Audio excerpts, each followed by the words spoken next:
Our guest today lived his childhood dream of wearing the purple and gold. He's a 4-time team captain and 2-time Pro Bowler. 2025 Walter Payton Man of the Year nominee. The Midwest legend, CJ Ham. Thanks for being here, man. I appreciate you having me. We're gonna go over some Midwest stuff, but we're gonna talk about your career because you have an iconic career playing for one team, NFC North, the Vikings, coming from a Division II school, playing with another awesome Division II player, Adam Thielen. So your story is so unique, so Midwest. Really happy to have you, man. No, I appreciate you. You said all those nice things, not me. So I appreciate you. I can be a hype man. That's what the first thing. So my understanding is you were born in Chicago, right? I'm glad you said that. So there's a lot of people who don't know who do not know that, and they say I'm born in Minnesota. I never correct them because I never get the chance to. But right, yeah, I was born in Chicago. Yeah. I think you weren't there long enough to become a Bears fan. It sounds like so. Not fully. Yeah. Obviously, majority of my family's Bears fans. I was gonna ask you about. So that. like I followed the Bears as well. Walter Payton is probably my all-time, one of my all-time favorite players. But like the Vikings through and through were the team that I was, rocking the jerseys and supporting the most as growing up in Duluth.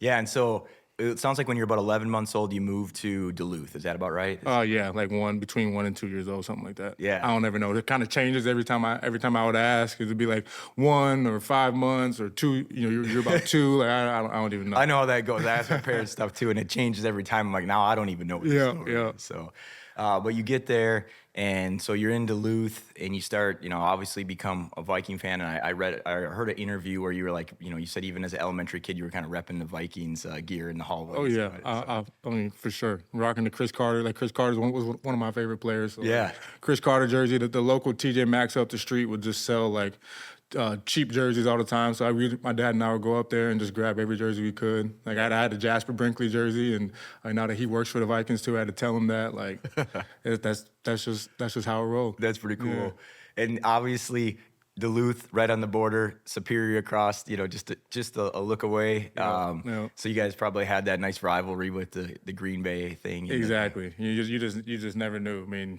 if you were in Duluth or in Superior, like you got the best of both worlds. Well, I'm like you. I'm an Upper Midwest guy, and a big fan of like all the athletes in again across professional sports, but just in the NFC North, I think is an awesome division. Oh, I for think sure. Right, the rivalries and the battles, and as you know, the players switching teams from one rival to another. You haven't done that yourself, but you've seen that happen. No, absolutely. I mean, I truly do believe it's like that old school black and blue division. Yeah. And right now, some of the best ball is coming out of the NFC North. And like you said, we're guys leave a team. They're like, I want to stay in the North because I want payback, and also it's just good football, good competition, and just being gritty. Yeah. So when did you first get into football? You're living in Duluth. When did football kind of get on your radar? Like, hey, this is something I might want to do. Yeah. I mean, I would say it's late for some, but I think it was 5th grade. Okay. Prior to that, I mean, my first love really in life was skateboarding. I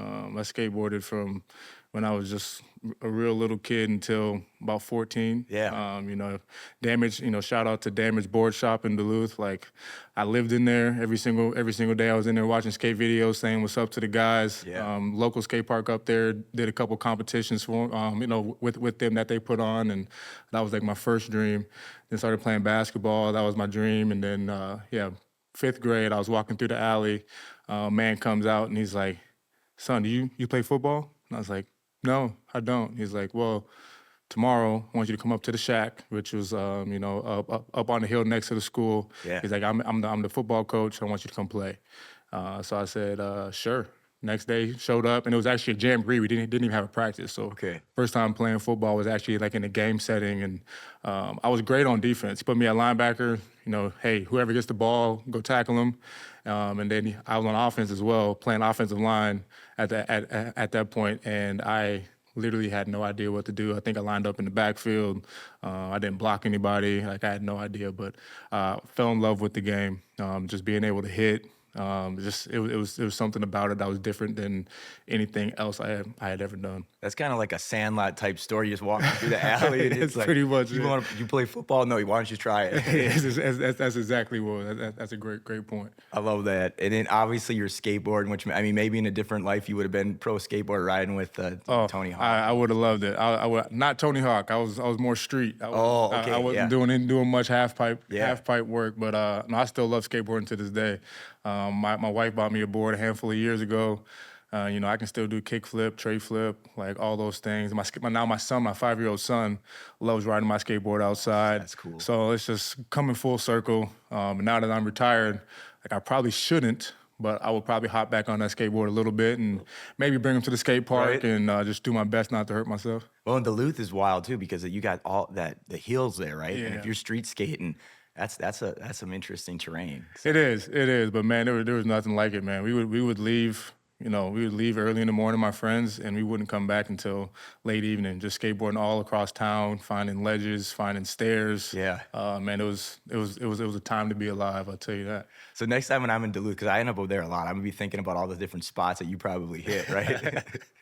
Absolutely. That's cool. Absolutely. All right, so you get involved. You get picked up walking through the alley. Like, hey, you should play football. You start playing football. Kind of what's the next step? You start playing middle school football eventually, or what? Yeah. I mean, I played for the West End Green Machines. Okay. We were in the Lincoln Park area, so like the West End area of Duluth, and we were not a great team by any means. We were the team that would. I think most of my career, we barely had enough players to play half the time. You maybe go into a game with about 15 players. So Yeah. everybody's playing every single position. But man, it played a huge role in shaping me into who I am today. Being a fifth grader, I was kind of always a bigger guy, so I only played 1 year on the B team, which was like supposed to be like the smaller, younger kids. Yep. And then in sixth grade, I got moved right up to the A team because of weight limits and everything like that. So I was playing with all the eighth graders as a 11-year-old, which kind of made me grow up fast and be physical and learn all the things about football. Yeah, you learned the game real fast. Real fast. And obviously you did. You learned it pretty quick. So then you end up playing high school, and you're at Denfield, right? Yep. Yeah, which I'm familiar with that area too. Yep. There's like a little grocery store there, a co-op that I always hit up on. Okay, yeah. So I think I know exactly what you're talking about. Right across the street from the high school. Yeah. That's like because I ended up in Duluth, Superior a lot, so I know exactly that kind of area. But I'm always swing over there. So. Yeah, bet. But so you're playing high school football. How's that? What was that like for you up there in Duluth? It was good. Like I said, I was always a bigger kid. I've been over 230 pounds since the age of like 13. Yeah. And got to my sophomore year, and I got up to about 275 pounds. So I was a real big kid. Yeah. And they still somehow let me play running back and linebacker. Just an overweight kid trying to live his dream of playing high school ball. And I remember my late coach Frank Huey. He just passed last year. He looked at me and said, "CJ, you're about a cheeseburger away of playing left guard for me." I love that. And I was just said, "All right, coach, I hear you." And it was at that moment I realized like I gotta make a change in my life. I gotta lose some weight because I want to be able to run the ball. I want to play running back. I've played running back majority of my life. That's a whole nother story from Pee Wee, how I even started playing running back. And lost some weight, and then I was able to have some success my last 2 years in high school. Well, and you said earlier that somebody you looked up to Walter Payton, obviously a legend in so many different ways. Was he one of the inspirations for you for running back, or when you were a kid, who you'd really look up, as a Yeah. So funny story is it was my first year of football. I was still playing linebacker, maybe O-line. I don't even know what I was doing on offense at the point. And we were, practice was a little different back then. You could hit a little bit more. Sure. So as a fifth grader on the B team, we were doing a tackling drill where we just get up, coach blows the whistle, get up and run at each other. Kind of scary thinking about it now. But that right there built a lot of character and also made kids realize that they love basketball more than they love football. But there was a guy on the team by the name of Bubba Scott. Dude would light people up. His name was Bubba for a reason. Yeah. And I remember Coach, after Bubba had laid some people out, Coach said, "Who wants some of Bubba?" And I raised my hand. I said, "I do." And we lined it up, and I was able to win that rep. And from that point on, I was a ball carrier. Yeah. So that's how I started running the ball. And then I got the nickname the Bus. And I was like, who's that? Why are you calling me the Bus? And it said Jerome Bettis. Yeah.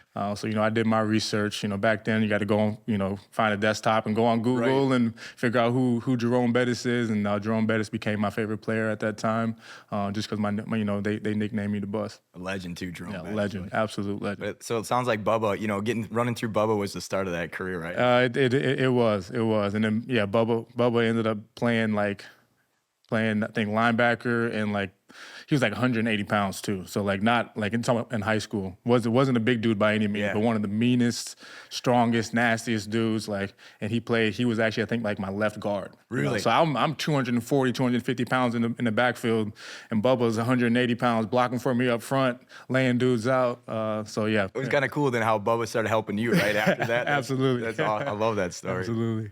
All right, so you're playing football, high school. Is there a point where you start to feel like, hey, I think maybe I could play some college ball? What happened in high school? Yeah, it was a junior year. I think junior year is the biggest. Well, back then was the biggest year for recruiting and whatnot. And like I said, I had shed some weight from my sophomore year, being 275 pounds to about 250, which is what I weigh now. And I was having a good year. I was still playing linebacker, and we had an all-conference fullback. But in the wing T offense, your fullback is the main ball carrier. So we're running back. But we had an all-conference, all-state type of player there who was hurt or had some issues before the year, and so that kind of propelled me to take that spot to start the season. Okay. And I got that opportunity, and I kind of ran with it, and ended up having a pretty good season. And that was kind of when I started getting letters. My coach had told me, he's like, "I think you are at least a Division II, a Division II football player." Right. So kind of just planting that seed that seed in my head. And I'd have to ask you too, because obviously you've been a Viking, you're a Viking fan back then. When you were a kid, who was your Viking? That's my guy, or is it? Yeah, I think in high school at that point, it was obviously Adrian Peterson. Right. Adrian was a guy that I think every Vikings fan loved to watch. Trying to be. I wore number 28 in college because of Adrian Peterson, and then my rookie year being able to be his teammate for a year and then compete against him for a handful of years after that was just surreal. I suppose that watching someone play, knowing they're an elite player, and then one day, sitting in the locker room with him is just a wild. It is, right? It is, man. And then you hear the stories about how strong his handshake is, right? And so that's all I'm thinking about. My first day in the meeting room, and he stands up. Very respectful guy. He's gonna stand up, shake your hand, and he shook my hand, and just felt like all the bones in my hand about to break. So it was true what everybody said, and just a super surreal moment. Yeah, that sounds awesome. Yeah. All right, so eventually then you end up going to play college Division II at Augustana, right? Correct. So how did you end up there? And again, staying in the Midwest, maybe that was part of the plan, but yeah, I honestly wasn't heavily recruited. I would say, a lot of teams maybe sent letters, but some of those letters aren't handwritten, personal letters. They're kind of the automated, typed out, we're sending it to all the guys in the area. But so really, I think I was recruited a little bit by Bemidji State. Okay. I did a camp at NDSU before my senior year, which kind of put me on their radar for a little bit, but I don't think it was ever serious. But it really came down to Bemidji State at first, Augustana, and the University of Minnesota Duluth. Okay. Yeah. And I believe Bemidji wanted me to play. No, that was St. Cloud. St. Cloud wanted me to play linebacker, but Bemidji, I think, was more so a fullback. Duluth was more of a fullback, H-back type of position, and Augustana was the only school that wanted me to run the ball.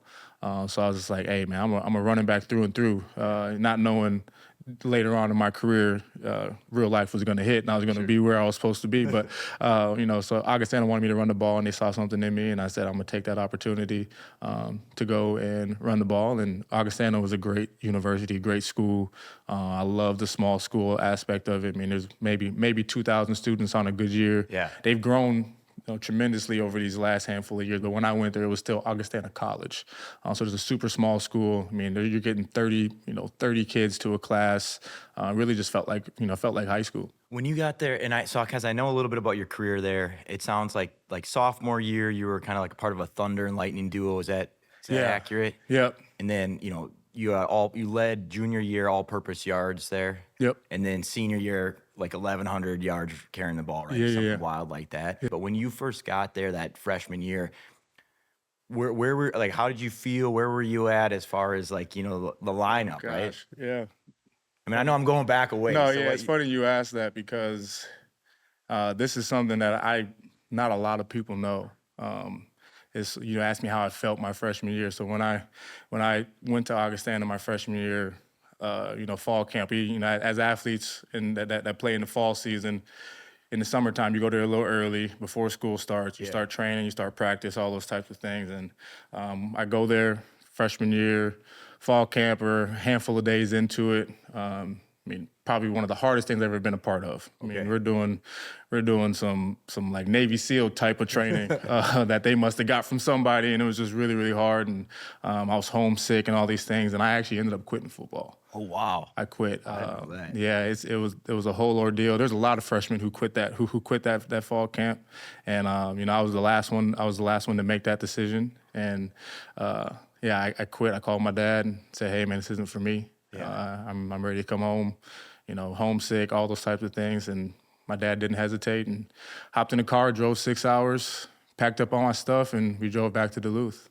And, wow. I was there for about 3 days, I believe. And I think like what really, first off, I think God gave me the realization, but, before I quit, there was a lot of freshmen who quit who quit that fall camp, like I said. And, it was always like, screw them. They didn't need to be here. They weren't tough enough to make it. And I know when I made that decision, it was a little different.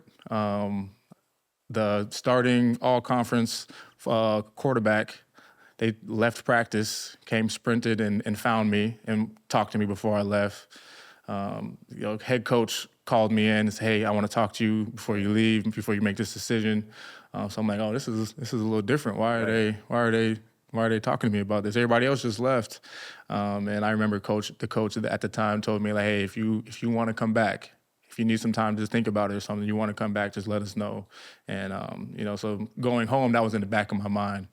And as I went home, I'm like, man, I still don't want to go back. Right. But, I owe it to myself. I owe it to my parents. Like, this is an opportunity for me to get a great education. School wasn't free, but, there was no way I was going to get, some of those grants and things that, if I just decided to go to school as a regular student. Yep. So I decided to come back. And I think they saw something in me that I didn't even know I had. I think that was part of the reason why they wanted me to stay.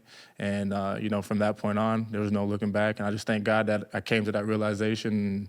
And, I wouldn't be sitting here today if I would have stayed home. Yeah, you took you pushed through it, right? And that's a good story, because I think a lot of people believe that pro athletes it just kind of worked out. It was really clear the whole time. And obviously you had that choice right there. If you didn't go back, like you said, we wouldn't be sitting here. You wouldn't have this. You wouldn't be a 2-time Pro Bowler, right? You know what I'm saying? So that I think that is that adversity, that grit, like to just get back at it. And then, like you said, you realize, I think this is a big thing I see, is people realize it's an opportunity and you got to make the most of it. And you 100%. just thought, right? And you did that. So 100%. I think that's an awesome story. I appreciate it, man. And then like kind of going back to your question, just once I got there, like you could tell, I was going to be somewhat successful. Yeah. Obviously if I stayed healthy and I was in the books and whatnot, and, looking back at it, like I wasn't thinking about these things when I was in it, but there was plenty of people on the team was like, "Hey, why are you at Augustana? Why aren't you at a Division I school or anything like that?" And I was like, "Oh, I didn't know. Like, I'm just playing ball at that point." And looking back at it, I was an overweight, slow running back in high school, so that's why I didn't go D1. I kind of cheeseburger away from you know what I'm saying? So I kind of really came into my body, my athleticism, lost some of that baby fat once I got to college, and I got onto a program and was like truly strength lifting, strength training and stuff like that, and kind of just turned into a pretty good athlete at that point. How was your coach? Did your coach really help you bring stuff out, or was it just kind of like you just needed that reassurance, and then stuff started to click for you? You know, like, hey, I think I can do this, and now I'm watching the momentum pick up. Yeah, I mean, at the end of the day, I kind of always just done what's asked of me. Yeah. You know, like whatever that may be. You know, obviously I redshirted my freshman year, Yep. so I didn't play, but it was a whole year of just like committing to my craft, committing to being in the gym, and I think just becoming more mature. Your body goes through changes, and I was able to have some success, and I think I knew going into my redshirt freshman year that I was going to be able to you know, add some value to the team. And so then when you go into the second, you know, when you're a sophomore, first year that you start playing, you're doing part of the duo, right? Was that kind of the combo thing? Yep. So freshman year redshirt freshman year, which is your second year. That was when we kind of started that Thunder and Lightning. Yep. Yeah. Okay. The running back at the time, Dejan Newell's stud. Yeah. He's probably top 3 in rushing there, and he just came off of a unbelievable all conference, you know, all conference record breaking type of year. So I kind of just added to what he was doing, kind of a little Thunder and Lightning. Yep. I dabbled in a little bit of fullback for him, but we kind of ran a 2-back offense where we were both ball carriers. So that was a lot of fun. And then you get to the point where you lead the team in all-purpose yards, right? So how did that come about? Yep. So we got a new coach, Coach OJ, my redshirt sophomore year, I believe. So that would have been my third year of college. OJ came in, changed the culture, changed the team. He's still there to today. Oh, wow. Like, you see how that program over the last 10 years, you know, since we left, has just skyrocketed. You know, made the playoffs multiple times. Yeah. You know, all conference players. Just about every year, there's at least one guy who gets an opportunity to play at the next level. I just truly transformed the program. Yeah. And you know, so we still did our Thunder and Lightning duo. And I think it was my junior year where I started to get a little bit more touches. We were still very, very even. Our stats were almost identical. I might have led the team in all-purpose, but it might have been by like 100 or 200 yards. Like, it wasn't like I overtook anything. Right. It was truly like a 1-2 punch. And then, you know, they just told me senior year, obviously, I was going to take more of the workload. And you did, and so like 1,100 yards, right? Something like that. Yeah. Something like that. 1,100 yards. It'd be nice to I might know the exact stats. But we're not going to go down that path. So how'd that year feel for you? Is it just kind of like, man, everything's clicking now? And yeah, it was a lot of fun. We had a really, really good team. Yeah. You know, we had a quarterback who probably will go down as one of the best quarterbacks to ever play for the program. Yep. We had 2 1,000-yard receivers. Yeah. You had me in the backfield rushing for 1,000 yards. My backup running back was a home run hitter. Like, he didn't get a lot of touches, but every time he got one, he took it to the house. Defense was great. Like, we just had a really, really good team. We were clicking on all fronts, and you know, that was kind of, I think, the team that kind of laid the foundation for where Augustana is now, and now they're just rolling. And I got to ask you about it because you ended up playing with him at the pro level. We were talking about before. Is Adam Thielen, right? Like, you guys. Yeah. So you guys played against each other in high school, right? Correct. Yep. And so, did you know each other in high school from the rivalry, or how? No, Adam's quite a bit older than me. I was just a young pup, underclassman when he was lighting it up. But yeah, I mean, I knew there was a guy out there who was balling. Yeah. that was about it. You know, like, I was starting on defense, didn't get much offensive play. Yeah. But yeah, he's somebody who's been a stud, and he was a stud then. And then we got to college, and again, I only played against him for a couple years in college. But I remember them coming out to Augustana, and he put up like 160 on us, and I was like, who the heck is that? Because he was at Mankato State, right? Is that Correct. right? Correct. And you guys were in our rivalry still. Yep. Like, yeah. Yep. No, that Mankato Augie rivalry is pretty big. Did you guys, when you were there, how did that go? Maybe that's a sore spot, but did you guys win those rivalries? No, I never beat them. I was never part of a team that beat them. I would say my last couple years, they came in and they were ranked in the top 5 in the country. Yeah. And, you know, we would give them their best game until playoffs. Yeah. I think it was my junior year. They were number 1 in the country. They came in. I ended up housing like a screen call from like 60 on the third play of the game. Yeah. So like, we were fired up. Place was rocking. I'm like, all right, we're gonna do this time. And we ended up losing by like a touchdown. But they've always got the best of me. But over these last couple of years, you know, I've been able to get Adam to put on some Augustana gear. Let's just say that. I see you guys had a rivalry a little bit in the locker room when it was going to be that week, right? You guys would little trash talk and maybe a little bit. Most definitely. I mean, I got nobody else to trash talk with. Everybody in the locker room is talking about, my team, Alabama would have crushed Clemson. You guys never played anybody, Florida, all these things. I'm like, I can't relate to no one. You guys would have mollywopped all of us. So I'm not even going to mention where I went to school. Yeah. So Adam was kind of the only person I could even connect with in the locker room when it came to college football. And so, you have that. It's a really good year at Augustana, and then eventually, did that get you thinking about when did you start thinking about, hey, I might be able to be, playing in the NFL? How did that come about? Yeah, you always have the dream of playing in the NFL as a kid, but you don't really realize how that comes about until you're older. And, I didn't go to Augustana to go to the NFL. I went to Augustana to get a good education, a cheaper education, and I was able to earn a scholarship by the end of it, but just get a cheaper education and, just be able to play the sport that I love. Yeah. And, I would hear guys joke about it, early in my career, say, oh, CJ, you can probably play in the NFL. And I'm like, oh, thanks, but there's no one going to the NFL out of Augustana, so that's not really high on my radar. And it was after my junior season, I had a pretty, like you said, I had a pretty good year.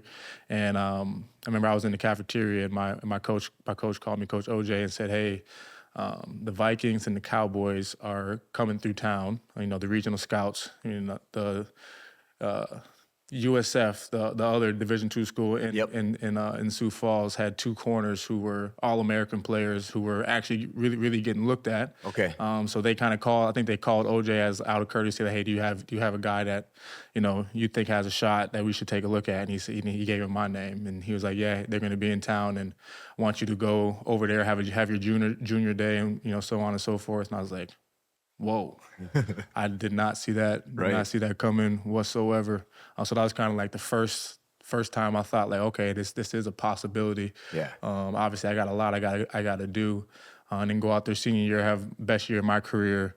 I believe a handful of scouts came through, doing their rounds, but I don't think a lot of them kind of took me serious. Again, I was a bigger running back, had good numbers, but it was at the Division II level. Sure. I wasn't a speedster by any means. And, talking to OJ would tell all these scouts, like, you guys are making a big mistake. You guys are making a big mistake. Yeah. And, I was able to get an opportunity. I mean, I didn't have much agents or anything, scouts calling after my season or anything like that, but I just took a chance, and the Vikings also took a chance on me. And so when the drafts happened in that year, that had been what, 2016 draft? Is that 2016 Did draft. you right? Like, what are you thinking when that draft's happened? I didn't think I was going to get drafted. All right. That's fair enough. That's for sure. I did a couple pro days. Yeah. And I did one at the University of Minnesota. Okay. And another one at SDSU. And after my pro day performances, some teams would come up to me and shake my hand and tell me, like, I did a really good job. Okay. And so I'm thinking, like, okay, some of these teams and they're asking me questions like, hey, what's the heaviest you played at? Like, have you ever played fullback, stuff like that? And I'm like, oh, they're asking in-depth questions. They're actually thinking about this. So I'm thinking, like, these are the teams that are going to contact my agent and stuff like that, going into the draft process. And I don't believe that ever. They weren't the Vikings at that time that were talking to you? So I believe the Vikings were the one who invited me to the U of M Pro Day. Okay. But like there was no further talk. Gotcha. According to Kevin Stefanski, who just said in a video he posted a couple days ago, was that after my performance at the Pro Day at the U of M that he held, he was a running back coach at the time. He put my name on the list to be invited to rookie minicamp. So like that was the best thing that I had going. So I wasn't hearing from much scouts going into the draft. I was in a group chat with some other local guys that were trying to make it, and they're all saying, like, hey, I just got a call that if I don't get drafted, then I'm gonna be an undrafted free agent, or I got a rookie minicamp invite. And I'm like, the draft is going on. Like, why is nobody? Like, how are you guys already getting these calls and these thoughts? Like, no one's talking to me. It was crickets. The whole draft, Saturday night, I'm thinking, like, all right, I'll maybe get a call now that the draft's about to be over. I'll get something. Yeah. I'll finally get a rookie minicamp invite if that's on the cards for me, and still nothing. And I remember talking to my wife that that was probably one of the saddest days, that she saw me. And because you think your football career is coming to the end. Exactly. And it was hard. It was heartbreaking. And even though I knew it was still a long shot, but I'd put in a lot of work. Yeah. I did my best. And so I thought it was over. I had talked to my mom at the time, and she said, "Son, just go to church on Sunday. Yeah. Just go to church. Everything's gonna be okay. Just live your life." And it was about 15, 20 minutes into church, my agent calls and said, "Hey, the Vikings want to invite you to." You walk out of church and grab that call or what? Oh yeah, for sure. I saw my agent was calling. I said, "Yeah, I gotta go." Yeah, this is a sign. I know I'm in church, but I just got to take this. I got the rookie mini camp invite on Sunday, and it was the greatest call I ever got. And so when you end up at the rookie mini camp, how was that feeling? Like, it was cool, man. Like, had no idea what to expect. Obviously going in there, I was just gonna say I'm gonna do my best. Yeah. At the end of the day, no matter what happens, I can at least say I gave it a shot, and I was able to put on an NFL helmet. Did that at that point too? I mean, I'm sure you'd have been excited for any NFL, but was it kind of like, man, being from Minnesota? I'm at the Vikings mini camp. Like, did any of that set in where you 100%. set your team? You're putting on their helmet. 100%. It was a surreal moment. Yeah. And I went to school to be a teacher, so I was actually student teaching at the time. Okay. So when I got the call and I'm telling all my students like, hey, yeah, I'm going to go try out for the Vikings, this weekend, and just being very proud and just happy and just thankful to just as you said, like be able to put on a NFL helmet, let alone my home state. Right. Have an opportunity to put on the Vikings helmet. It just made it that much more special. I suppose your class was just pumped though, right? Oh yeah. Our teacher's going. and then obviously, during the mini camp, everything kind of just worked the way that it was supposed to.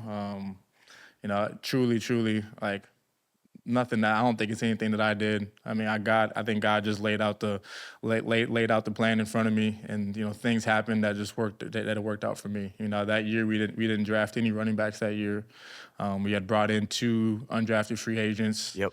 One of them was injured, dealing with a hamstring, so he couldn't do much at rookie minicamp, which allowed me to go in and get reps and get more reps. Because a lot of the times, your rookie minicamp invite, you might get 1 or 2 reps in a period. You don't really get an opportunity to really show yourself and make an impact.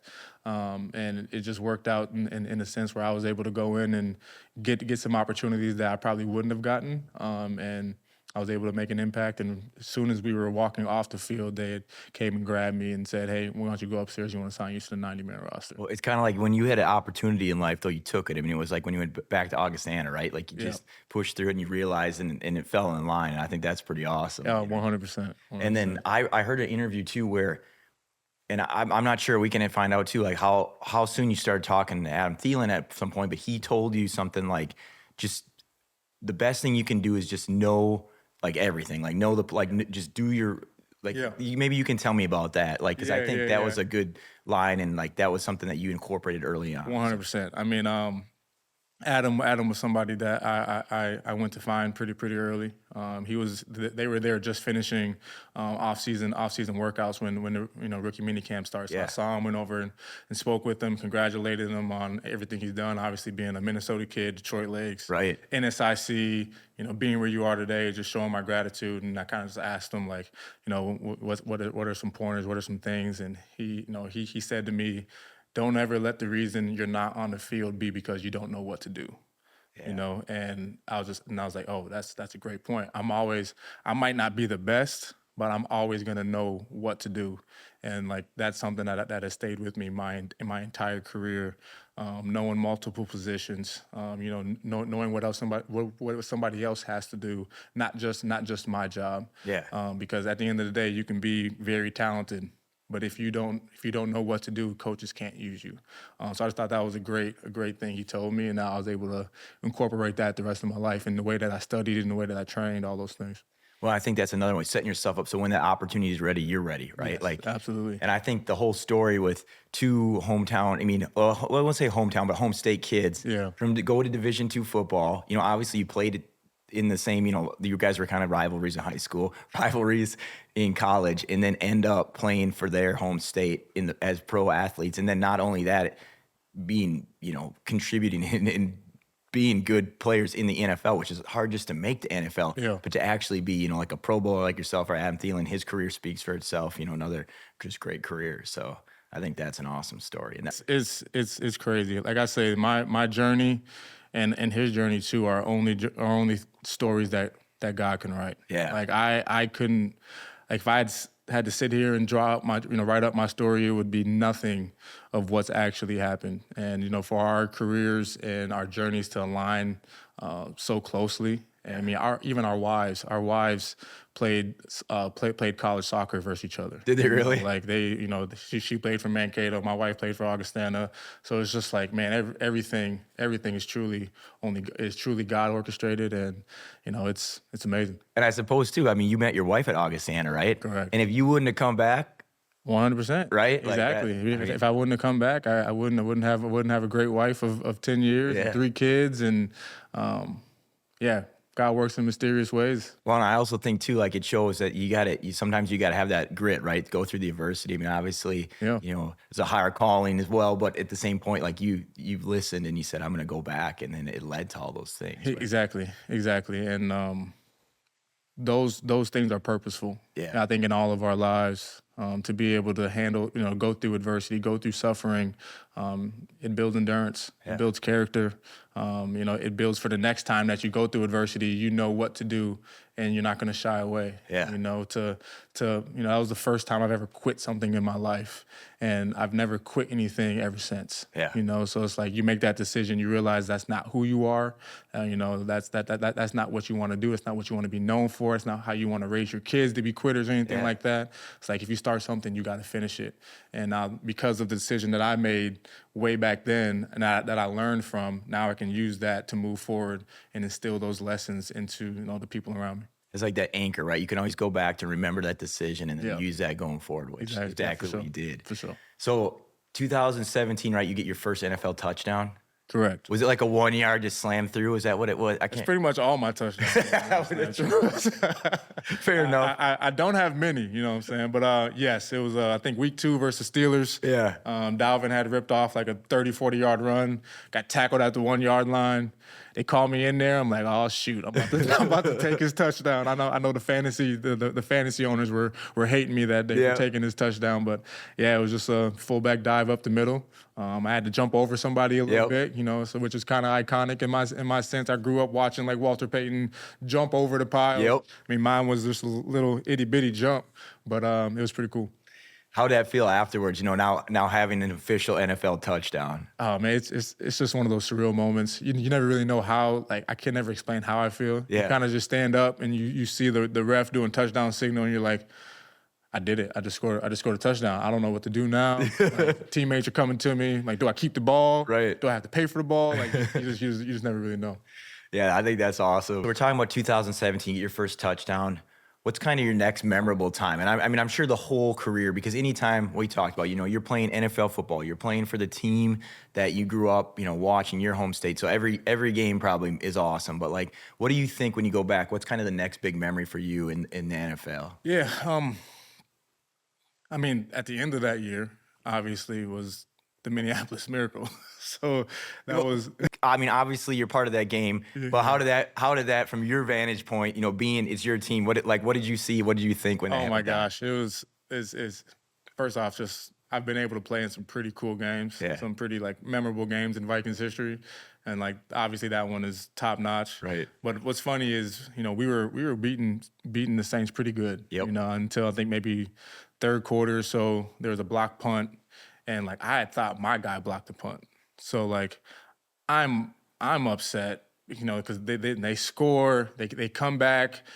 Football, I mean sports in general, football is all about momentum. Right. As soon as you give away the momentum, like the team takes it, and I was like, man, so I'm on the sideline pouting because I'm like, I just lost the game for the team. Like this is my fault.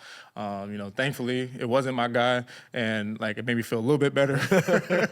But like still, like I should have did a better job to even think that my guy blocked it, and so I'm standing on the sidelines like upset. Like there's 5 seconds left, I'm like, I just lost this for the team. Yeah. So when the play goes, Diggs, catches it, does what he does, and I'm like, there's no way God is this good right now. I need to look back and see if there's some flags. You're looking for some penalties. I'm like, there's no way this just happened. It's not real. Yeah. And I think there's a funny video out there of Everson Griffin, walking around with his hands on his head, eyes big, just saying, "Oh my gosh, oh my gosh," and you see me behind him, just like kind of stoic and emotionless because I'm like just in disbelief, and still almost mad that like I almost lost the game for the team. But that was really cool to be a part of. That was an iconic game, right? Yeah, absolutely. And I think one of the having now been able to interview multiple NFL players, this is what I was telling somebody the other day is, it's like we look at it as fans and we're like, and maybe for better or for worse, we're like, we think that person lost the game. But what I found out from NFL players is they all, whenever there's a loss, like everybody looks at themselves and like, I could have did that. Like to your point, how you thought that play was you. And they all go back and they think about, if I would have just did that play different, like we would have won the game. And I think that's like the true competitor. Like everybody looks inward, right? And like, what could have I done better? Never like that person lost us the game. No, 100%. Like I think there's something in all of us that, we know every play is not going to be perfect. Yeah. We try to be, coaches want us to be perfect, but they know it's not going to be perfect too. So like I've learned over the years to give myself grace in that sense. Yep. He's like, you can't harp on a mistake and, make that mistake turn into 2 mistakes because you're thinking about the mistake. You kind of just got to wash it and let it go. But I think all of us know how important this game is and how every little thing matters. So yeah, we just automatically, it's in our nature to look at ourselves and say, shoot, if I would have did this play better, then, the running back would have had a hole to go through and that could have been a touchdown. And so that's just how we're wired. But I think you do have to learn how to navigate that and not let it derail you as well. Move past it, right? And I actually, when I interviewed Brett Favre too, the one game that like haunts him is the game when he was playing for your team, the Viking, right? Mm-hmm. And he looks at it as he could have won that game if he would have just did. Yep. And it, like he told me, that's the game, like not the Super Bowl, the second Super Bowl that he lost with the Packers. It's that game because he feels like he could have did something different, and it like still haunts him to this day. Gosh. So I mean, I think that there's never just one play that makes you win or lose a game. Yeah. There's a collection of things that go into it, So for us to think like, if a kicker misses a kick and they lose the game, he lost us the game. I was like, well, no, there's a lot of things that happened in the first quarter that had nothing to do with the kicker, right? Like, so it's a collective thing. Like we all play our part. We all got to do our job. Well, and I think too with the cool part for like you having, which is unique, I think, in general, but in the NFL, like having played for the same team for your whole career, and then like Adam Thielen being there. I mean, I know there's a little bit of change around, but basically that I think that camaraderie, like that team atmosphere of being on the same. Now you're gonna have some turnover with other players, but how did that feel just being with the same team? Being the same locker room all the time, right? No, it's an absolute blessing. Yeah. When you're in it, you don't really think about the significance of that until you step away or you take some time to reflect. And there's not many people in this league. I mean, a lot of the greats, Hall of Famers, best to ever do it, that have had the opportunity to play with one organization for a long time or their whole career. So I'm just filled with gratitude. Don't ask me how. Yeah. Because there are plenty of times where I thought I was gone, through coaching changes and, my position not being a very, sought out position. I don't really know how I stayed that long, but I just truly believe that, every single year that I stayed, or when I thought I was gone, I would sign an extension. I would just, talk to my wife, look at myself and say, all right, God, like, you're obviously not done with me. Yeah. So I'm ready for whatever it is that you're trying to show me right now. Because if it was up to me, I wouldn't be here. So. Well, and I think that's really interesting because the fullback position is kind of unique, but then also for you to make the Pro Bowl on the fullback position, right? Mm-hmm. Like that's also pretty unique too. Yeah, I mean they only take one from each side. Yeah. I feel like I probably have the record for the most the most first team alternate Pro Bowlers. I've Kyle Juszczyk in San Francisco. Like in my opinion, like with his accolades and everything that he's done, like he is the best to ever do it. Right. Like you can't deny that. So I was his first alternate every single year, and it happened that they were always really good, and he went to the Super Bowl a couple times. There's a couple years they should have went, and I could have been a 4 or 5 time Pro Bowler.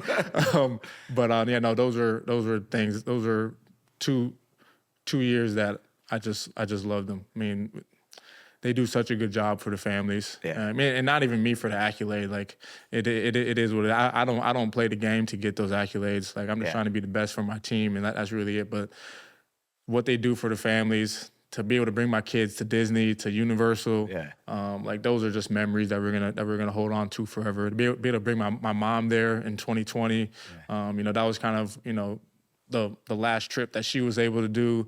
Like those are things that we're never gonna forget. Yeah, I know you lost your mom to pancreatic cancer. So I sort of hear that. I appreciate it. But and I think that's one of the cool things that I've seen you get involved in is really just trying to get the word out there about trying to get it diagnosed and caught early for other people based on what you saw with your mom, and making sure that you can try to avoid that for other people. I thought that's really cool.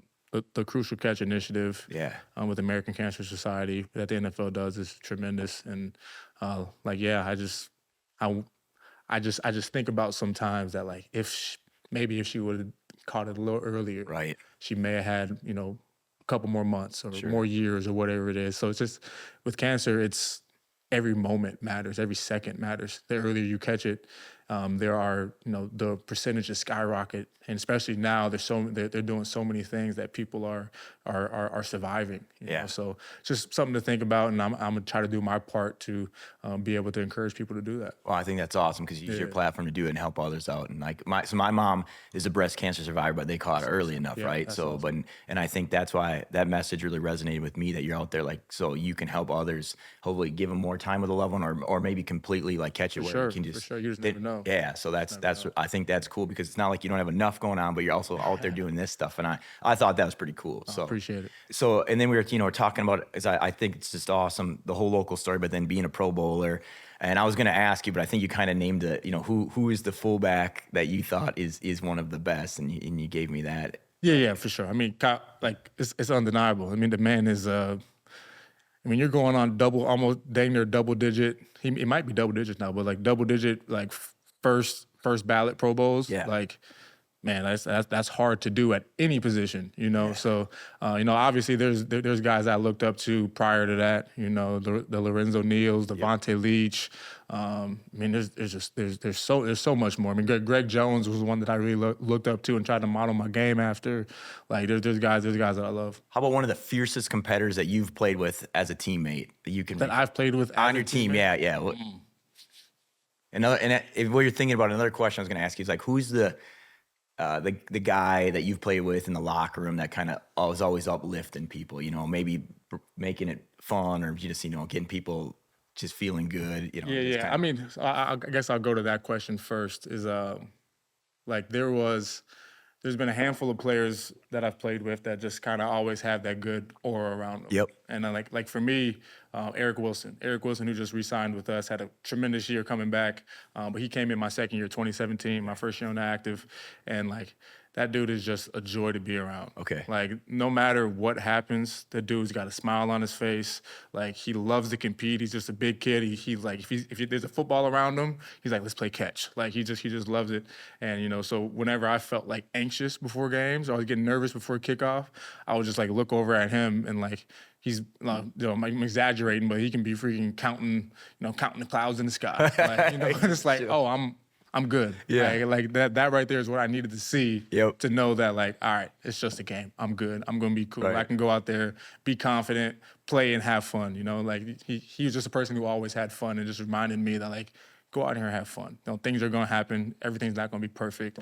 But, man, what a joy it is that we get an opportunity to do this. So living in that, right? And your first question, what was your first question again? The fiercest competitor, like, probably, and I know all of you guys at that level are fierce competitors, but was there just one person where, like, this guy is just getting after, I mean, there's so many, man. I'm thinking more recent right now. I mean, First off, I would say Adam Thielen. Yeah, Like that's like I don't know why I was overthinking it. Like Adam is probably the most single-handedly competitive person that I know. You see him get fired up on the sideline, talking to refs. You know, I know there was a video that came out about him when he was, I think it was 2018, when he was chirping at Bill Belichick. Like the dude loves to compete, and if you doubt him in any way, like that just turns him up even more. Yeah. So that's a guy who just loves to win, loves to compete, has the utmost confidence in himself. Like I love that. And then just thinking like recently, like Jonathan Gennard's another guy who's just very, very confident in what he does. And like he loves the game. He loves the game. And he's like, hey, I'm going to do everything in my power to make sure we win this game. And you can just see it on him. And like, because he wears that so much, when we do lose, like it's like shoot, you know, it's like you can see his body's like depleted because he gave so much, you know. Yeah. Kind of wild because a lot of these quarterbacks had really good careers before, some at Vikings, and then moving on. I mean, we can talk about like Sam Darnold, for example, like how was playing with like Kirk Cousins? I mean, the guy's been a legend, right? Oliver, how is that? I love Kirk. Okay. Kirk is like, he's one of my favorite people. Like a man of integrity, a man of faith. Yeah. And like Kirk is who Kirk is, no matter who's around. What you see is what you get, and you know I respect that. He's dad funny, like I love dad humor, and he's just a good, genuine dude. Like playing with Kirk was a blessing, and he's a wizard, super smart, smartest quarterback I've ever played with. Okay, and so any good stories that come to mind with him at all, Kirk Cousins? I mean, I just. I just think about, I mean, just him not even on the field. Like, I think about the stuff in the locker room and around the facility. Like, he loved to, like, have themes, you know, like where he'd get everybody in the organization, in the building, not just the players, not just the football staff. Like, hey, we're going to have a jersey day. Yeah. Like, wear your best jersey of your favorite player, and we're gonna have a competition to see who wins it, or best mustache. Like, he was just like that type of guy that really just brought people together. Yeah. Outside of the game, and which I think when you do that, like that's somebody you can lean on and trust in when you're on the field as well. And then how about Sam Darnold?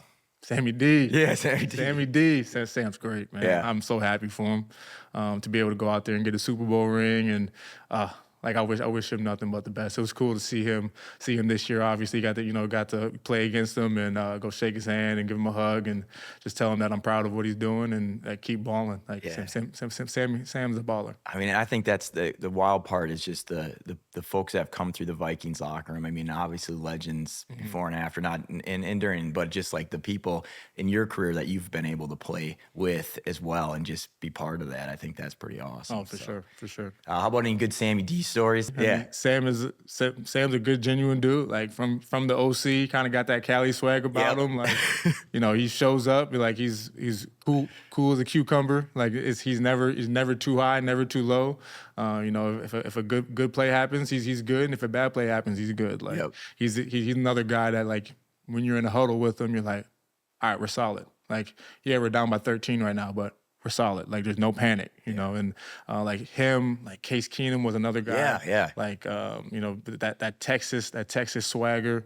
Like when he would get into a huddle, like his aura was different than any other quarterback I had. Like, how so? Because that's the always thing I was wondering with Case Keenum. Like, whatever he had going with you guys, it worked, right? Like, you guys had some kind of chemistry going on there, and it was, you know, it didn't get repeated after when he left, but like when he was there, I mean, Case, first off, is a fierce competitor as well. Like, when I was thinking about Adam, I was also thinking about Case in the same breath, because the dude's a gunslinger. Yeah. Like, you know, you saw his career at Houston in college. Like, he holds records for throwing the football. So, like, just a super competitive dude, and just like his calmness. Like, it was always just like when he came in the huddle, it was backyard. Right. Like, it was never like, all right, boys, here we go. Like, it was that type of aura that was like, all right, we're gonna be all right. And I think that played into us having such a great year. You know, at that time, you know, we had Diggs, we had Thielen, guys who hadn't quite yet like reached that top 5. Yep. You know, receiver. Like, we didn't have any really, really big name guys. But I think when you got a guy like Case, who's a competitor, who's gonna believe in you, and makes you believe in him to go out there and just do great things. I mean, I thought he should come back for another year after that, but that was just me. Went along because you could see the chemistry with him, and whatever it was, it worked with you guys really well.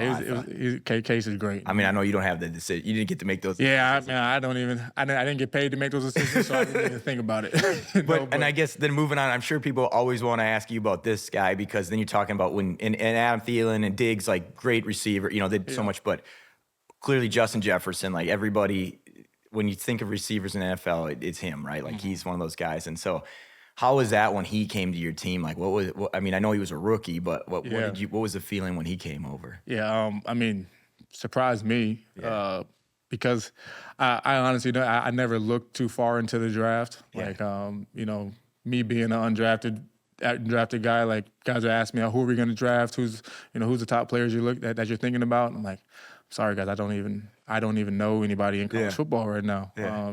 I'm so focused on what I'm doing, trying to better myself, but then just spending time with family and like those guys get paid to pick who we're gonna pick. Like I'm not gonna get too far into it. So I didn't know much about Justin before he came, and he showed us real quick who he was. I'll tell you that. And playing with him he came in 2020, so 6 seasons. Like, he's the best that I've ever seen with my 2 eyes. The things that he does, like it's never forced. Everything is natural. Like that's another dude who's just a one of one. Well, I think too, like we were talking about having the different quarterbacks you've had and his numbers, just because you sometimes having that consistency of a quarterback and receiver, you got to build that. But he continues to put up numbers like every year. Doesn't matter who throws the ball, right? 100%. I know. He said I'm quoting him. He said it before, like because he's asked the question, "Who's going to throw you the ball?" He's like, "Doesn't matter." And like you hear it, and you're like, Justin, I don't know if you should say that. Yeah. But I'm like, he ain't lying. He's not lying. It doesn't matter who's throwing him the ball. He's still going to put up numbers. Even this past year with us not having great success, he was still able to carve away and having a 1,000-yard season. Like that's not easy to do.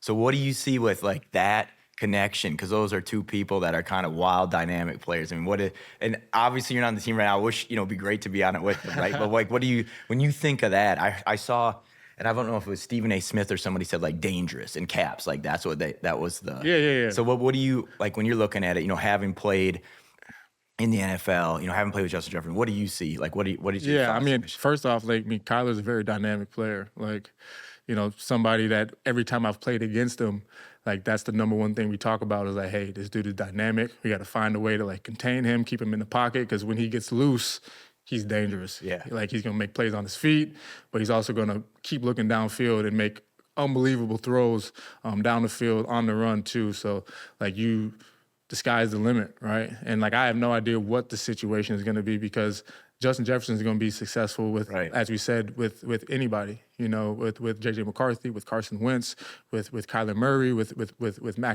Max. Like it doesn't matter who's throwing him the ball. But yeah, Kyler brings a different dynamic to the team. Yeah. And I'm kind of excited to just see how all that shakes out. If you want to talk about the last game, like.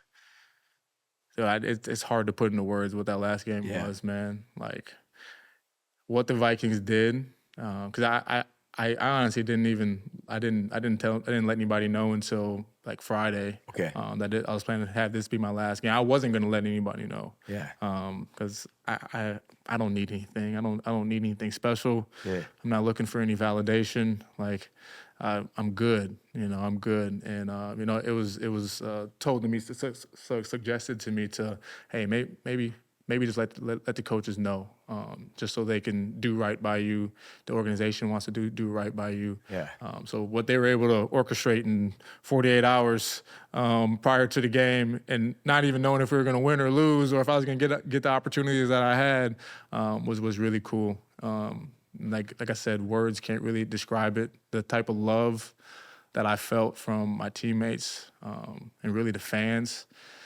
You don't realize the type of impact that you've left on a place until something like that. And again, like I'm just a guy that's got my head down, I'm working, I'm not realizing what's going on. Like I'm just doing what I was raised to do and what I was taught to do. Yeah. And it's times like that you realize that, God had a bigger plan. And it's no pride, it's more so just gratefulness and just being thankful that God used me as a pond. for 10 years to make an impact in some type of way, and just humbled by it, man. It was really cool, and just great memories for my family. Like, I said, if I didn't do it, then we would have been fine too. Yeah. But just to have those memories, those pictures, those moments that I'm able to share with my kids and my family moving forward is really, really special. So I felt all the love. Good. Yeah, Well, it was cool. yeah, and I think obviously the state of Minnesota or any Vikings fans will ever felt that. I'm appreciating you, but I think just the story of who you were and are and everything that you've done for the organization, and then to come from the local roots and reach the Pro Bowl level and all that. I mean, that's just amazing, right? Like, I honestly didn't think I did anything, to be honest with you. Like, again, like I said, I wasn't going to say anything. And then when someone was talking to me about like everything that has gone in my career, I was like, oh, I guess this is kind of a big deal. Right. Yeah. I guess. Right. I hear you. I just don't see it, but I hear what you're saying. Yeah. So again, I'm just thankful. We just had our retirement press conference the other day, which just was another moment of gratitude. Just having all my coaches, some high school coaches, their college coaches, people that have, impacted my life tremendously from being a kid. Like, it was just another like full circle moment of just gratitude and thankfulness for where God's put me up to this point in my life. Yeah, I mean, you got a lot more left, but that chapter, you close it out the right way, right? Appreciate it, and for I sure. think that, again, like we talked about, besides all the accolades, like being at one team, the state, your home state, and just finishing out that way, that's kind of legendary status itself, right? Because that doesn't happen very often, and to do that and to be, I get it. Like we were talking about earlier, there's, especially in the NFC North, there's some people, switching teams here and there. And I think it's because, like you brought up, it's such a competitive division. It's one of the best divisions. And the people that are playing on the teams are true competitors, and they don't want to stop competing.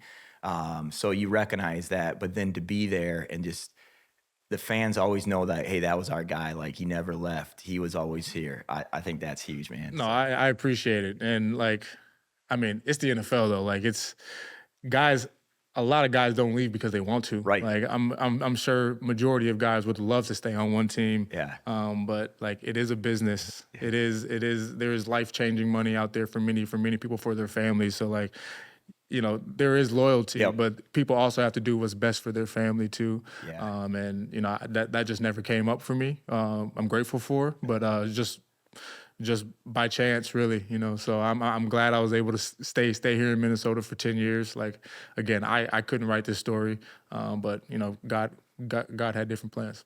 So I want to ask you, because you're born and raised in the Midwest, I got to ask a couple Midwest questions too. So obviously Duluth is your stomping ground. So what is a place like when you go back to Duluth or whatever? Like, what's the place to eat for you? What is the go-to Minnesota place in Duluth for you? First off, I'm terrible at Minnesota questions. Absolutely terrible. Like I said, like I was born in Chicago, which I know a lot of people don't realize. I was born in Chicago, raised in Minnesota. My mom was originally from Birmingham, Alabama. Okay, so cool. She's South. So like I didn't live a Minnesota lifestyle. Yeah. Like we were just a Chicago family living in Minnesota. So it's like I didn't do any of the Minnesotan like type of things growing up much. Vacations for us were taking a 7-hour drive to Chicago and staying there for a week. Seeing the family. Yeah. But we love breakfast. Yeah. My dad and I used to go to Uncle Louie's in Duluth all the time to go get pancakes and so on and so forth. We love pancakes, and so like that was like our spot. Yeah. How about in Minneapolis now that what's the place that you go to get food? Applebee's. Applebee's is the place? No, I'm first off, I go anywhere that my kids eat. Sure, that makes So sense. if my kids like something, I'm gonna go back. I hear you. Like I'm not much of a foodie. Yeah. So we don't venture out too much. My wife likes to eat, and she'll bring us to some places, but like we love Wildfire out in Eden Prairie, which I know is a chain restaurant, but like I think we only have one out here. Yep. My wife and I now every Wednesday morning go out to breakfast, so we have a recommendation of about 60 places. Oh, cool. To go to. Love Jensen's Cafe. Just found that out a couple weeks ago. It's one of my favorite breakfast spots. But other than that, we're going to Chili's, we're going to Applebee's, we're going to Olive Garden. Like, I'm not a fancy dude at all. Well, I suppose too, and when you're playing for the Vikings, which was very, not very far away, like they are very clear on what your days consist of, right? What you're eating, your nutrition. It's not like I mean, you've got a schedule, and it's from like when you get up till Yeah, you I go to mean bed. they feed us good at the facility. So like that's one thing I'm gonna miss is having 3 free meals a day. But yeah, they feed us well. But it's only for some people that need like that true like nutrition Yeah. like overlook that you Yeah. know that are struggling to gain weight or struggling to lose weight. But other than that, they kind of keep it on you. You know, we do mandatory weight checks and body fat compositions, and like if you're staying consistent, they don't really worry about you too much. What's like your favorite Midwest story? And it's like Midwest means something different to everybody, but like if you just looked at something, whether it was you as an adult or you as a kid, like, man, that feels pretty Midwest. So my Midwest, I'm thinking back to my childhood. Out in Lincoln Park, there was a creek. There was a creek that had rocks. And had the rocks had a slope, and it was kind of somewhat smooth. Yeah. And like that was a slide. That was a water slide. That was a water slide for us growing up. Yeah. Had a little pool at the bottom of it. And like yeah, we would. I'm sure some bad things have happened there too. But Yeah. But that was something we did as a kid. Is like hey, let's go do the water slide, and it was rocks in a creek. So I think that's pretty Midwest, trying to find a body of water and figure out some way, whether you're sliding down rocks or you're making a rope swing or you're doing whatever. exactly, I think that's exactly. pretty Yeah. Midwest, you know, because we get, as you know, the summers are short, and so you got to make the best of it when you get Exactly. that little bit of warm weather. Well, So. absolutely. All right, the last question I'll ask you is, who is a Midwest legend to you? And it doesn't have to be an athlete. It can be an athlete. It can be whomever. Like if somebody comes to your mind. What's coming to my mind is Prince. I mean, Well, I think Prince is. I think that's pretty legit. I'm trying to think of like the most iconic. Like, it's got to be Prince, especially here in Minnesota. Right. Prince. Yeah, I'm rocking with that. I've never been to his house though. I've never been to the house. Have you? No, but what I was going to tell you is, what do you think of like? Because I know you're a Wolves fan, right? Like the Yeah. Wolves with the all city colors. That's kind of inspired by Prince. They're pretty dope. Yeah, I think so dope, too. bro. Yeah, Dope. we did because we've got obviously a partnership with the Vikings, but we have a cool Vikings light rail thing down by US Bank, very cool. But we made this another light rail kind of advertisement that uses the all city colors because it just is dope, like you said. It's so cool, and for us to be able to put our logo. But I think like his inspiration on the city musically, just he put up Minneapolis on the map for a lot of reasons. But then just that his legacy continues on, and into the fact that you see it like with the Timberwolves at this point. 100%. It's just 100%. Like I mean, you see it like in everything. You go to the airport, like there's whole stores dedicated to Yes. him, right? Like there's something about that. And then like even as a Viking too, just wearing purple. Right. Like it even speaks to it, you know what I'm saying? It all kind of goes together, and so I think that you hit the nail on the head with that as a Midwest legend. I mean, that not that there was a wrong or right answer, but I think that's a pretty solid answer. So appreciate it. Growing up, you had like a speech. You know, there was some Speech impediment. yeah, some speech difficulties, but there's other people out there that have had that, Yeah. and I think if you feel free speaking about it, because I think that's inspirational to a lot of people. I mean, you're sitting here on a podcast where I ask you questions for an hour and whatever, 10 minutes, 20 minutes, but you've had to do press interviews. You had, so maybe talk a little bit about that just in general, because I think that's really inspirational. No, for sure. I mean, yeah, growing up, I grew up with a stutter. I still have my stutter too. I've done a lot of work throughout my whole life to be able to sit here in front of you and do this, to be able to do press conferences, to be able to do interviews. There was a time in my life where doing something like this was the most anxiety that I would have. It would put me into a panic attack. So just really, it wasn't until I grew up kind of dealing with a little bit of like bullying for it. Sure. So it was something I was super, super insecure about. And unless you were in my inner circle, I just didn't want to talk. I didn't want to do, school presentations or, get up and talk, in any situation unless I was cool with you and then it wasn't going to be a problem. Right. So it kind of just held me down for such a long time. And, even going throughout college, I would have to email my professors and say like, hey, like I'm just want to let you know, like, this is what I'm dealing with. So if I don't like to do presentations and so on and so forth. And some of them would work with me and understand and so on and so forth. And once I realized I was going to try to do this NFL thing, I was like, man, I did speech from third grade all the way through high school. Didn't do it in college to begin with. And then this NFL thing came. I said, I'm not gonna let this hold me down anymore. Yeah. I'm not gonna let it have so much weight on my life. So I'm gonna take it over, And, what I did was I went to the speech pathology department, talked to the head, and she got me hooked up with a girl named Jenna. Love her to death because she, I think what we did in that time with the mindset I had and her help is the reason why I can sit here today. And we worked for, a handful of months and not knowing what was going to happen. I wasn't going to get drafted or anything, but I'm like, if I got to do interviews and if I do make it and I got to do press conferences, like I want to be able to have tools to be able to help myself do it and, not be so anxious about it. So like we did some great work and, still have my stutter, but like I'm able to use my techniques when I'm talking. And I think more so just I finally broke free of those chains that were holding me down for so long. And just thinking of, going back biblically, thinking of Moses, where Moses didn't feel like he was worthy because, because of the way that he spoke. And, I'm not Moses by any means. I'm not saying I am, but like God still used him with his imperfections to lead the people out of Egypt, and to do such great things in the world. And I said, I can have that same attitude just because of my disability or what I'm dealing with. It doesn't have to have so much weight and hold so much weight on me. So I think just having that mindset of saying like, hey, this is who I am. I had my college coach told me after one interview, and I don't want to be rambling too much, but after one interview in college, I went to him. I said, "Coach, man, that was a rough one. Like I just spoke so fast. I stuttered the whole time." And he just looked at me and said, "That's the way God made you, and I love you." And like, this is the way God made me, and it's for a reason. It's for a reason like this, to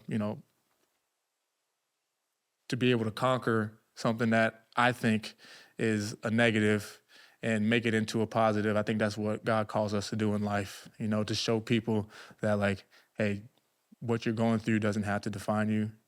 You can make it out if you make the decision to, move forward and take the necessary steps. But you got to work. You got to work at it. No, and that's a cool story because it sounds like that you kind of, and I don't know if I want to say blamed yourself, but it like something that you kind of were maybe you felt was like a weakness or something for a long time. And then you realize like, no, that's who I am. And I'm not going to make it like limit who I am. Right. Absolutely. And you did, I mean, you're sitting here like, you're very articulate. There's like, I think credit to you, but also just I think it's an inspiration to other people. Like you don't have to let that define you and hold you back, right? You can, that's why I was happy you'd say something about it because there's people out there that need to hear that, right? For sure. I think you have the mindset and like all the different analogies, whether it was, with God or with, talking to your coach or all those things, you were able to push through it. And sometimes, it just takes like this interview, like some kid hears it and he's like, man, for sure. CJ Ham did that. Sure, I heard him speak like, doesn't sound like he's got him like I can do it, right? And then you might inspire somebody you don't even know to break free of that, like you said, break free of those chains. Right? And it's still not something I love to do. Yeah, like I've been asked to speak at churches and podcasts, and like my initial thought, like when I first was asked here, my initial thought is always no. Yeah, don't do like it. Nope, I don't want to do it. Like my flesh, my body doesn't yearn to speak. Right. But I know I have a voice, and if I choose to say yes, I believe God's with me, and I'm gonna be okay. Whether I bomb it or I'm great, like it's all good no matter what, And even going back to like my speech is like that's one reason why I love sports so much. It's like one reason why I started playing because like for the first time in my life, I was able to bring value to myself, and it wasn't because of how I sounded. Yeah, it was just like people aren't looking at me or listening to me. They're looking at me, but they're not listening to me. They're just seeing me on the field and saying, "Oh man, that dude's good." Yep. So like, for the first time, as a young kid who didn't feel like he had much value because of his stutter, like for the first time, I was being looked at for something other than that. So like I just dove into sports, I dove into football. I'm gonna be the best person I can, best athlete I can be, because it has nothing to do with how it sounds. And it started to give you that understand that you have value. You just even though you had it, even if you didn't play football, you still would have, but you needed that, and that was like kind of the catalyst to realize. That was like that validation I needed. I needed it as a young boy for sure. That's cool though. Yeah, sure. That's a good story. All right, we're wrapping up. That's the Midwest Legends podcast with the one and only CJ Ham, Minnesota legend, Midwest legend. But before you leave, we got something for you. All right, here we go. Be real careful here. We got. You might recognize the folks no on the way. ball. Yeah. Oh, it's falling a little bit, but we can take that off. No way. There you go. So we had custom made for you. That is dope. So obviously, one, super excited to have you and have you take the time. You know, you're busy to come here, but this too, just to celebrate your illustrious career. Look at that. You know, and I know you're a big family man too, so we want to Yeah. make sure we gave that to you. But I again, appreciate you guys, man. This is special. I mean, I've been I've received some art over this last week or so, and there are some talented people in this world. I'll tell you that, man. And this is amazing. Thank you. yeah, you're welcome. Thanks again for coming on, and you know, hopefully find a good place for it in your home, and you know, show your family. Most definitely. But yeah. Thank you, guys. All right. Well, hey, man, thank you for coming. Thank you. Appreciate you.